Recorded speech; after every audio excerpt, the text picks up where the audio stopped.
have 3 sacks, which is definite improvement from last year. Obviously, we're far from perfect, and we're far from that brand that we want this offensive line to be, getting back to that big blue wall mentality and earning that mantra again. I think just we've seen progress, and I think we're still a work in progress as well, but there were some bright spots for those explosive runs, and obviously having a really good back like Ray definitely helps us. Have you seen maybe a change in atmosphere at all as you guys get ready for SEC play, because it's go time now?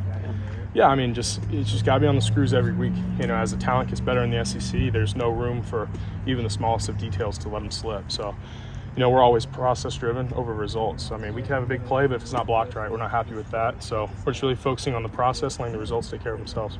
What areas do you think that you're looking out for this Vanderbilt-specific team this year with the way that they took you down last year, especially at home? Yeah, it's just we got a chip on our shoulder with that, but they're a very variable defense, so we're just preparing for a lot of different fronts, a lot of different pressures, and just making sure we're all on the screws of the communication and our fits and letting Ray carry the ball.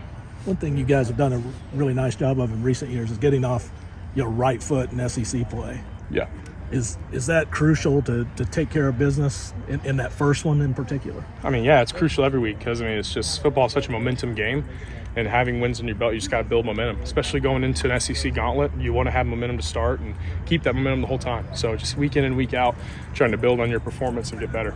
You don't want to peak too early, you don't want to peak too late, so just trying to build that momentum to be the best football team we can be. How do you get better on first down? That seemed to be Liam's message to us today. Yeah, I think it's just the focus.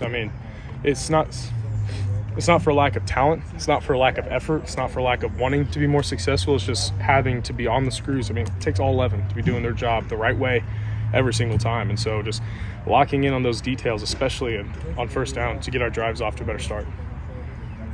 Gotta ask you about that one Ray Davis touchdown. You were the second guy behind him. How are you able to make it down the field so fast? I had a really good angle, so I got lucky. I was on the complete other side and just had an angle. When I heard the crowd get really loud, I figured the play was still going. I looked and found him, and it's like, well, hopefully no one can catch up, and try and throw a block wherever I could, just help them score. It was one of the craziest plays I've probably been a part of here. That was insane. Eli, one of the unfortunate things about being a lineman is when you're doing your job and getting it done, hardly anybody says anything. It's business as usual, but when there's a mistake there, it gets tough.